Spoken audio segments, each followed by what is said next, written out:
Muy bienvenidos y bienvenidas al Viaje del Héroe. Yo soy Jimena, acá en una nueva ocasión, acompañada por Martín. ¿Qué tal? ¿Cómo están?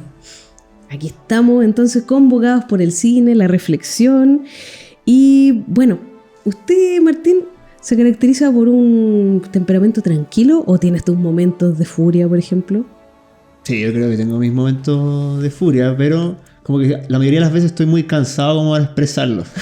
Muy cansado. Sí, yo creo que lo expreso quizás verbalmente, así como con el tono de voz.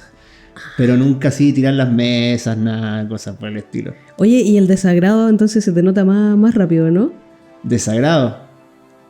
Sí, yo creo que puede ser, ¿eh? Puede ser. ¿Y la alegría es una emoción predominante en tu día a día, o no? Sí, yo creo que sí, aunque quizás no la expreso de manera muy efusiva como otras personas a las que yo admiro por su efusividad, como se dice. Le queda la duda a la gente si... Claro, una alegría así a lo Bielsa, yo creo a veces. Oye, ¿Y tú? No, yo me reconozco... Bueno, obviamente soy más expresiva con mis emociones, pero debo reconocer que la furia es a veces una emoción que lleva bastante mi cotidianidad. Lo que pasa es que uno ya creció y digamos... Es que soy como intensa pero me dura poquito. Entonces como que... Y la he aprendido a disfrazar como con el chiste, como sí. con la ironía, el sarcasmo. Me estoy rehabilitando de un poco de ese extremo, pero... sí, ¿y por qué? Tú ya sabes por qué partimos hablando de estas 5 emociones. Creo que me faltó una. Era ira, alegría. El temor. Que todos la evitamos, ¿viste? Todos evitamos el miedo. Sí, y algunos los domina más que otros, pero sí. Ahí están los trastornos de ansiedad, ¿viste? Como cuando se descompensan esto. ¿Y por qué partimos con este análisis tan emocional de nuestras vidas? Bueno, porque la película que vamos a trabajar hoy día es muy psicológica y trata sobre las emociones. Justamente es Intensamente, la película del año 2015 de Disney Pixar. Sí, o Inside Out en inglés, que a mí me gustó, es una de las pocas veces que la traducción quedó muy buena, como que enriquece, porque es intensamente, ¿no es cierto? Porque todo ocurre precisamente en la mente de su protagonista, y aquí pero alucino con esta película, y bienvenido a este capítulo que es como una película quizás más familiar o que, digamos, no es tan cinearte o tan en blanco y negro, ¿no es cierto? Y es altamente probable que muchos de los que nos escuchan o nos ven la hayan visto o por lo menos tengan referencia porque aquí voy a hablar muy de cerca, mi señor esposo es psicólogo. Y él dice que ha sido una de las mejores explicaciones de los procesos mentales que ha visto. De hecho, una de sus favoritas. Entonces, si usted quiere aprender psicología, puede ir a otro podcast o ver la película, porque aquí vamos a hablar un poco de psicología, ¿no es cierto?, de teología, y reconstruyamos un poco de datos básicos bien interesantes de esta película. El director es Peter Docter, que ha dirigido otras películas, y no me acuerdo cuáles eran. Si recuerdo bien, era Monster Inc., era Soul, que también es bien intensa, ¿no es cierto? Y Up, que por lo que yo estaba leyendo, es como la más autobiográfica de todo lo que él ha hecho. Fue, obviamente, esta película nominada a los Oscars, y, interesante, él tiene estudios de filosofía y arte, y luego decantó en la animación. Entonces, ya sabemos que con estos datos que hay un background bastante potente, porque en el fondo es una persona pensante, que elabora mucho las cosas. De hecho, como te decía, pues cuando lo ves con un psicólogo, dices, oh, mira, sí, esto, el tren de pensamiento, que no sé qué, que la memoria, y yo así, oh, los bonitos, las emociones, pero mucho más allá de eso. Y dato no menor, que después podemos recoger, es que él es cristiano bastante practicante. El director, aun cuando él ha declarado que no pretende hacer películas propiamente tal de mensaje cristiano, pero sí, yo creo que hay una cierta influencia que se deja ver un poco más silenciosamente en este largometraje. Y otro dato entretenido para sobre todo los que tienen hijos que nos están escuchando, es que él tiene una hija. Referencia, pero más que clara con la protagonista, y de que él le llamó mucho la atención cómo cambió su hija, probablemente en la prepubertad o la pubertad misma, que en otros contextos mucho más pronto, 11 años, ¿no es cierto? Y él era su niñita, era su hijita, que le gustaba hacer muchas bromas, que era muy alegre, y de repente empieza a cambiar.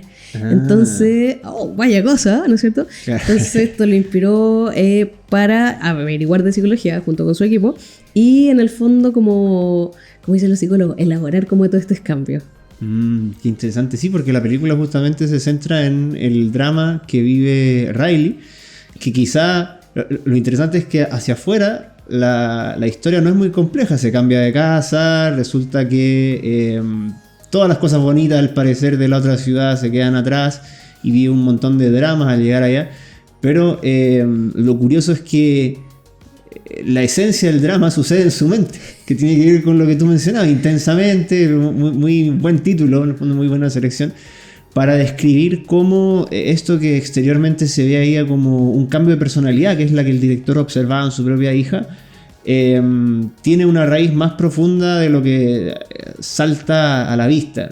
Tiene que ver con lo que viven sus 5 emociones principales. En el centro de control. Claro, en el centro de control y dentro de todo su mundo interior. Entonces, ¿qué te parece si vamos narrando lo que sucede en el fondo? Ya. Que básicamente tenemos, ¿no es cierto?, estas 5 emociones que van en diversos momentos de la etapa de Riley, o diversos momentos de su día, tomando el control ante una situación determinada, que son alegría, tristeza, desagrado, temor y enojo. Es alegría la narradora de la película, dando a entender que es como la emoción dominante de Riley. Y fíjate que es interesante cómo ella va presentando a cada una de las emociones al principio, qué es lo que hacen. En el fondo, por ejemplo, la pega del temor es que Riley no se mate, en el fondo, una cosa así. Pero es interesante, y eso es un adelanto de uno de los grandes temas que vamos a conversar, que ella no sabe para qué sirve la tristeza. Sí. Bueno, esta tristeza que en realidad no sé qué hace, y aparece Riley llorando en diversos momentos y ahí continúa la historia. La cosa es cómo cambia, ¿no es cierto?, de ciudad, y cómo cambia por lo mismo Riley. Se empiezan a ver distintas modificaciones a la personalidad a la que estaban acostumbrados sus padres. Es que es una edad sensible, ¿no es cierto?, los 11 años, Riley Anderson, ¿no es cierto? Y también a todos los que nos ha tocado cambiarnos de casa o de ciudad o de región o de país, es un tema súper potente que en el fondo, que independiente de la estabilidad emocional que uno pueda lograr o tener, son cambios profundos. Y entonces para un niño o niña en este caso, salir de su mundo conocido le remueve todo, y además que justo está como cambiando ahí, ¿no es cierto?, pasando por este proceso. Y efectivamente una clave importante ahí es ¿para qué sirven las emociones? Y ella precisamente, que es como el tema también que se plantean los papás, ella siempre fue una niña relativamente estable, ¿no es cierto? Y cuya principal emoción era la alegría. A mí me da mucha risa cuando muestran, es que está muy bien representado, que en el fondo su cabeza, ¿no es cierto?, su cerebro está cosas muy abstractas representadas de manera concreta, ¿no es cierto? Está el panel de control, ¿no es cierto? Y ahí todas las 5 emociones se disputan, digamos, los botones que activan ciertas cosas. Y a mí me da mucha risa cuando representa cuando tiene 2 años, que es ira y alegría compitiendo, porque es ver a mi hija chica. Entonces, como yo la veo, es como, ya, como está ahí compitiendo. Y también otros lugares de su mente. Y lo importante es que a medida que va creciendo, se van formando estas islas. Claro. Que son como lo más intenso. Entonces, ahí está la isla de las bobadas, o como las travesuras, la amistad, el hockey, la honestidad y la familia. Esas son 5, y que, alerta de spoiler, pero obviamente asumimos que usted la va a ver o que la ha visto, ¿no es cierto? A medida que ella va pasando por esta crisis, hay una crisis, ¿no es cierto?, se van cayendo. Y la última que casi colapsa es la de la familia. Entonces, vamos viendo cómo este cambio de ciudad trae asociado a esta crisis, y en el fondo ella dice, se muda a San Francisco, que es una ciudad bonita, turística, y que se parece un poquito a Valparaíso. De hecho, compartimos la misma falla tectónica, ¿no es cierto? Y ella, entre este cambio, esta nostalgia, y que no le va tan bien en el cambio de escuela, dice, el motivo de mi infelicidad está en la ciudad. No soy yo que no me estoy adaptando, sino que soy profundamente infeliz en esta ciudad. Por lo tanto, la conclusión lógica, creo que ir a la... Plantea la idea, ¿no? Sí. Y es interesante que todo este cambio viene motivado internamente, esto que se caen las islas de la personalidad, porque tristeza y alegría ya no están en el panel de control, en el fondo, por una situación ahí complicada que hubo, fueron absorbidas de allí, y por lo tanto ya Riley no podía sentir ni alegría ni tristeza, y ahora el gran problema es que todos en su interior piensan que Riley no va a poder ser feliz, ya que la alegría no está con ella. Todo este drama es para que dentro de Riley la alegría pueda volver a surgir, para todos piensan tomar el control en el fondo y que Riley vuelva a ser la misma. Y que Tristeza se vaya, así como Tristeza al cacho de las emociones. Claro, Alegría tiene esa teoría, ¿no? Desde el principio no sabe para qué sirve, pero al final vemos que hay un giro importante. Vuelven ambas, vuelven reconciliadas al panel de control de Riley. Y bueno, Riley se arrepiente de escapar, vuelve con sus padres y comienza a adaptarse a una nueva realidad ya de forma más madura. Oye, una infidencia, a mí me pasó cuando recién llegué de Santiago a Valparaíso. Yo también quería puro devolverme a Santiago, echado de menos a mi amiga. Sí, a uno le pasa, eso fue a los 15 años, pero no, a los 11 de Riley, pero a uno le pasa, porque en el fondo externaliza, cosa que es muy lógica, ¿no es cierto? Claro, pero y entre medio hay todo este proceso que retrata muy bien, porque uno de verdad que pasa por la ira, claro. Y a veces está dominado por la tristeza, y ahí está este plan, que es ese trama, y también como el tema de los recuerdos, ¿no es cierto? Como el tema del juguete, el amigo imaginario, y cómo resolvemos entonces este nudo y este desastre que quedó con las emociones, po. Así que va recorriendo ahí, y bueno, Riley se arrepiente de su plan de escape, ¿no es cierto? Regresa a casa y también se reconcilian las emociones. Y aquí obviamente vamos a tener que decir al final que Tristeza tenía un rol fundamental. Claro. Que en el fondo Riley, o en realidad a la alegría de Riley, entiende que no puedes andar riendo de todo el momento, y que hay momentos para llorar, sí. Para reír, que es bienvenido, y llorar, y ahí está como el alivio. Que probablemente a todos nos va a pasar alguna vez que ya de verdad no va a solucionar nada, pero pucha que viene bien asumir que ya la pena, un buen desahogo, eso como más de mujeres, ¿no es cierto? Un lloro monumental y ya después retomamos la vida, ¿no es cierto? Sí. Y ahí ella logra conectar con sus papás, ¿no es cierto? Y no se derrumba la isla de la familia. Ahí, y este diálogo de las emociones, como, ¡oh, era útil! Tristeza, y claro. Se reconstruye todo. Bonito esa parte, debo decirlo. Bueno, de hecho, si te parece, pensando en cómo podemos vincular esta película con la fe cristiana, yo creo que uno de los puntos clave es justamente lo que tú mencionas, que es, en cierto modo, quizá el tema principal de la película, que es el valor de la tristeza, o más bien el valor que pueden tener todas las emociones en la vida de una persona. Y en este caso la tristeza es la menos apreciada. Como decíamos al principio, Alegría no sabe qué hace cuando la presenta, porque alegría es la emoción dominante. Es una cosa que vemos que cada vez que podemos ingresar a la mente de otros personajes de la película, todos tienen una emoción que es como la líder dentro. Por ejemplo, en el papá es el rojo, que es la ira, sí, por su temperamento. En el de la mamá creo que es la tristeza, quizá un poco más melancólica, pero eso no significa que sean ellos los que hacen todo, mientras que en Riley vemos que hay una clara predominancia de la alegría, donde los otros en momentos esporádicos nomás aparecen. Pero si vemos los recuerdos centrales de Riley al principio, son todos amarillos, que es el color de la alegría en la película. O sea, no hay una mezcla, no hay matices, sino que parece que toda alegría, toda es felicidad, etc. Entonces, hay un punto de inflexión importante, que es cuando alegría y tristeza están en todo este problema para poder volver a su lugar central, y alegría cae en un abismo con Bing Bong, que es este elefante mutante, que es el amigo imaginario de Riley. Sí. Pero bueno, antes de que eso suceda, en el fondo hay un momento en el que Bing Bong ve que tiran su cohete a ese abismo del olvido. Sí. Y Bing Bong se pone a llorar desconsoladamente, se queda desconsolado al ver que tiran su cohete, que Riley lo va a olvidar, era el único recuerdo que le quedaba a él de Riley.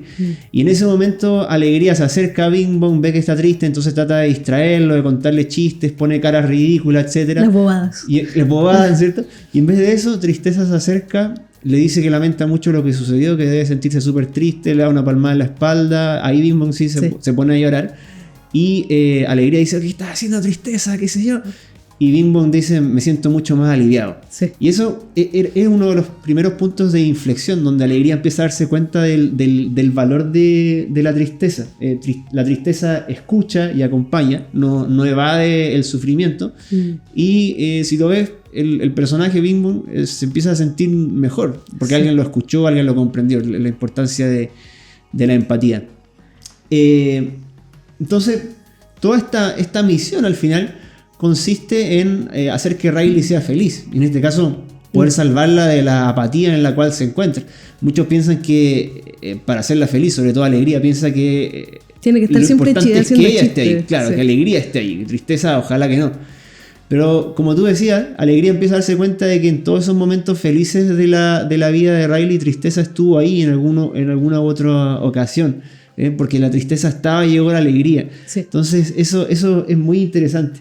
Y entonces en este proceso como de mayor comprensión que se da entre ellas, al final de la película nosotros vemos que Riley termina con una consola más compleja, con más partes, expandida, donde varias emociones pueden tener el control a la vez sin tener que competir. Y ahí uno empieza a ver que aparecen recuerdos, momentos que son de dos colores, por ejemplo, cosa que antes no sucedía. Era solo de uno. Claro, y es algo que vemos en los padres. Cuando nosotros teníamos acceso a la cabeza de los padres, sus emociones estaban más... era una cosa más democrática, podríamos decir, quizá. Sí. Más equilibrada, una consola mucho más grande. Y quizá también, desde el punto de vista psicológico, yo desconozco al respecto, quiero hablar también un poco de la madurez de la persona y cómo se viviría este drama en esa etapa. Exactamente, esto es un análisis muy de mamá y de profe, son claves importantes para sobrevivir. Generalmente los que no estamos vinculados con, por ejemplo, cursos de quinto, sexto, hasta primero medio, vivimos todo esto. Y uno a veces como adulto se olvida de lo que fue esa etapa, de estos cambios. Entonces creo que también, y de hecho reestudiar esta película me sirvió un poco para volver como a sacar mi mirada de este famoso concepto que se usa ahora del adultocentrismo y mirar a esta persona en formación como un ser complejo, que está pasando por momentos complejos, que efectivamente está transicionando de esta consola chiquitita, así como... Porque uno ve que esos cambios de humor en los niños y en los estudiantes ya en la pubertad, eso es súper intenso. Entonces, entender que detrás de eso no hay solo un berrinche, sino también están pasando por cambios súper complejos que uno sobrevivió muchas veces a esto. Y precisamente conectar, empatizar con esta persona cuyo referente... que ya pasó por eso y que eventualmente logró cierta estabilidad, cierto control o cierta participación de las emociones o equilibrio, ¿no es cierto? Es uno, en el fondo, guiándolo. Y creo que eso es una ventana, como te decía, hay un comentario muy de mamá y de profe, pero también precisamente porque nosotros no somos seres 100% racionales. De hecho, la emoción es parte de nuestra vida y creo que el conocerlas y el vivirlas es parte de los desafíos que tenemos, sobre todo ya cuando tienes relaciones más complejas como la maternidad, el matrimonio, el trabajo y muchas veces también, por ejemplo, nuestra vida de fe. También pasa porque hay denominaciones que como que no, aquí no nos emocionamos tanto, otros hiper emocionales. Entonces ahí yo te tiro el puente para que veamos cómo podemos conectarlo también a través de nuestra fe. Bueno, pero antes de eso que tú mencionas, es justamente uno de los puntos que yo también rescato de cómo la película tiene algo que decir también a los cristianos. El tema del valor de la experiencia de los niños, entendiendo esto como un término bien general, cubriendo adolescentes también y jóvenes. Como nosotros a veces, tú lo decías, olvidamos lo importante que eran para nosotros esas experiencias en ese entonces. Nos cargaba cuando los adultos las miraban en menos o reducían o trataban de explicar nuestras experiencias profundas a través de fórmulas simplistas. Y sin embargo, como nosotros como adultos muchas veces cometemos el mismo error. Yo creo que la película nos quiere llamar la atención al respecto cuando Alegría como narradora al principio de la película dice... Después, todo está bien, después de todo Riley tiene 11 años, ¿qué podría pasar? Y sucede la tremenda cuestión a lo largo de la película, y cuando termina, Alegría dice, ahora todo está bien, Riley tiene 12 años, ¿qué podría pasar en el fondo? Y uno puede suponer que va a suceder algo importante de nuevo, quizá para la 2 que va a salir ahí en 2024, ¿no es cierto? Puede haber algo. Pero... es interesante a través de todo esto de la mudanza, que quizás sea una situación típica donde el adolescente, el niño puede sufrir especialmente porque es un cambio súper importante, súper estresante, acerca del cual él no tiene mayor opinión, podríamos decir, dentro del ámbito familiar. A través de eso se retrata el drama interior que puede vivir un chico y es un llamado de atención también a los padres y educadores sobre cómo nosotros percibimos eso. Pero fíjate que es interesante también porque entre las muchas experiencias que un adolescente puede tener y que deben ser valoradas, están también las experiencias de Dios. ¿Cuántos de nosotros conocimos a Dios en la niñez o en la adolescencia por el testimonio de los padres, por el testimonio de amigos también, o por haber crecido quizás dentro de una comunidad cristiana? Y quizás en la iglesia muchas veces no valoramos eso, el ministerio no de niños, sino de los niños. También ver a los niños solamente como la iglesia del futuro y no como la iglesia del hoy. Y que van a pintar nomás de los dibujitos. Claro, como si no tuviesen algo importante que entregar. Yo creo que ese es un error que muchas veces cometemos. Recordemos lo que decía Jesús, ¿no? Cuando los discípulos querían apartar a los niños de él, dice: dejen que los niños vengan a mí, porque el reino de Dios pertenece a aquellos que son como ellos. Entonces es interesante preguntarnos si nosotros acaso estamos también pensando en que estos niños no están tan cerca de Jesús quizá como nosotros adultos, maduros, quizá teológicamente incluso hablando, lo estamos. Y creo que eso es un error. Muchas de las experiencias de Dios que, hablando personalmente, yo hoy día podría tener, siempre las comparo con lo que yo considero su raíz, que fueron las experiencias de Dios de cuando niño. Y creo que por eso mismo el valorar esas experiencias es parte también de una fe cristiana bien comprendida e intergeneracional, como se dice. Porque además, precisamente en este crecimiento, en este aprender a regular, a interactuar con precisamente las emociones, ellos nos van a mirar a nosotros. Claro. Entonces, ver también que muchas veces los adultos estamos viviendo una fe que es más racional que emocional. Y a mí también eso me hizo mirar también, por ejemplo, repensar en la vivencia de las emociones. Porque los niños es evidente como hablábamos al principio, ¿no es cierto? Yo soy el señor ira, pero me controlo. Yo soy el señor desagrado, pero me controlo.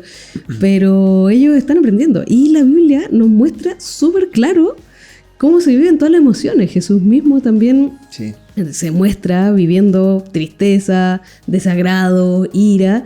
Y también dentro de las epístolas yo veo muchos consejos precisamente para vivir nuestra vida emocional, que no está en segundo plano. Ojalá estuviera, pero no, imposible, ¿no es cierto? Entonces es un libro que contiene profundo educación emocional, llamémoslo así.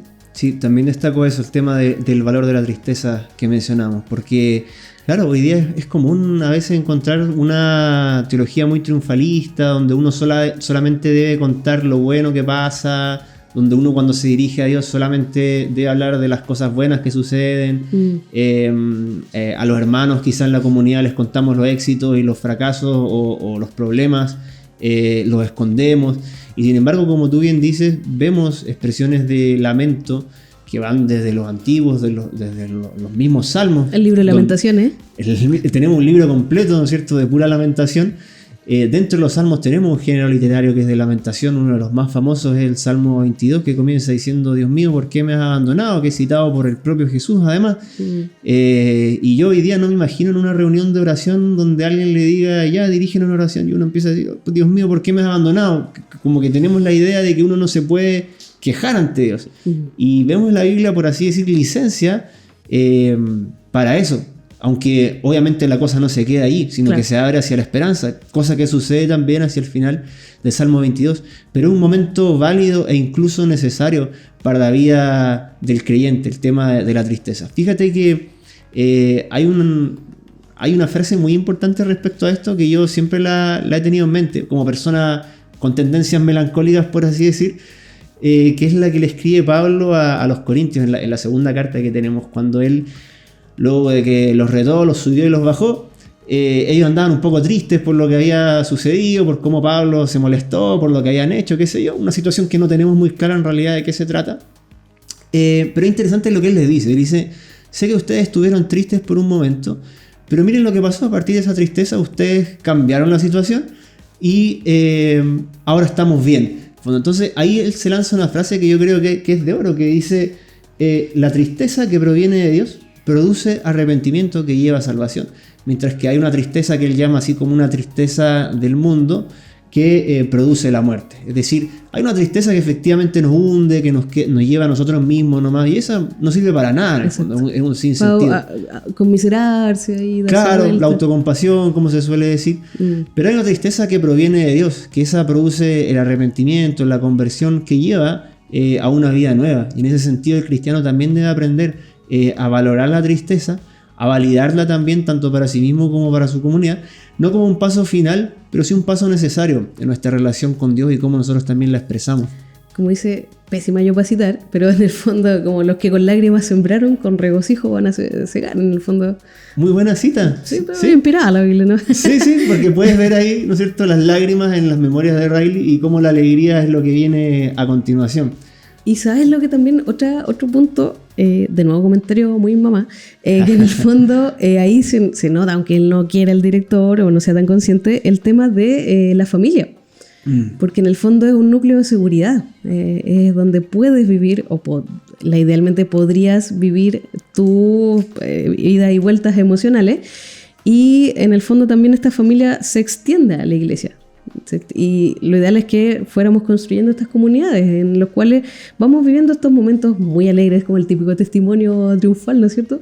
Pero también los momentos tristes, que generalmente es cuando, hermano, alguien tiene una petición de oración, claro. Y ahí todo, te tira todo, pero en el fondo, interesante, que es la isla que sobrevive, la de la familia, porque creo que en el diseño de cómo Dios pensó la sociedad y la humanidad, está este lugar de estos mayores que pasaron por esto y que más encima hay otro chico que siempre se va a parecer a uno de los dos, y que entonces va a pasar por estas situaciones de cambio. Y sí, yo siento que efectivamente, como tú también muy bien lo decías, que nuestros tiempos, y yo siento que todos los tiempos, son como de privilegiar la diversión, el placer y muy como alegría, así como era este personaje. Y de hecho habían hasta unos test de ¿qué personaje eres tú? ¿En serio? Sí, cuando se estrenó, y por eso yo te digo, yo era Aira.